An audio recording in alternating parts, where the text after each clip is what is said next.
கிட்டத்தட்ட ஒரு 3 மாதம் இருக்கும் மீன் குழம்பு செஞ்சு. ஏன்னா இங்கே தாம்பரம் ஷிஃப்ட் ஆனதுலேருந்து இங்கே பக்கத்தில் எங்கே மீன் கிடைக்கும்னு தெரியலை. ஸோ சிக்கன் மட்டனாகவே தான் சண்டே போயிட்டு இருந்தது. இன்றைக்கி எப்படியாவது மீனை கண்டுபிடிச்சி வாங்கிடணுன்ட்டு ஃபேமிலியாக 3 பேரும் பைக் எடுத்துகிட்டு கிளம்பி ஒரு வழியாக தேடி பிடிச்சி வாங்கிட்டு வந்தாச்சு. வாங்கிட்டு வந்து க்ளீன் பண்ணி வறுக்கிறதுக்கும் குழம்புக்கும் தனித்தனியாக எடுத்து வச்சு பரட்டி வச்சுட்டேன்.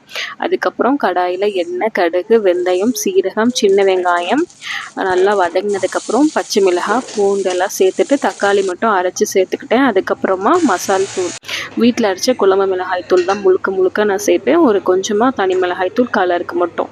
இதெல்லாம் சேர்த்து நல்லா வதங்கினதுக்கப்புறம் புளி கரைச்சி வச்சு ஊற்றிட்டு கடைசியாக மூடி போட்டு நல்லா கொதி வந்ததுக்கப்புறம் மீனை போட்டுட்டா குழம்பு ரெடி ஆயிரும். சைடில் மீனும் வறுக்க ஆரம்பிச்சிட்டு அவ்வளோதான். சிம்பிளாக இன்றைக்கி மீன் குழம்பும் மீன் வறுவலும் செஞ்சு இன்றைக்கி சண்டே முடிச்சாச்சு. உங்கள் வீட்டில் இன்றைக்கி என்ன சமையல்னு சொல்லி கமெண்ட்டில் சொல்லுங்கள். நெக்ஸ்ட் வீடியோவில் பார்க்கலாம். வீடியோ பிடிச்சிருந்தா லைக் பண்ணுங்கள். பை.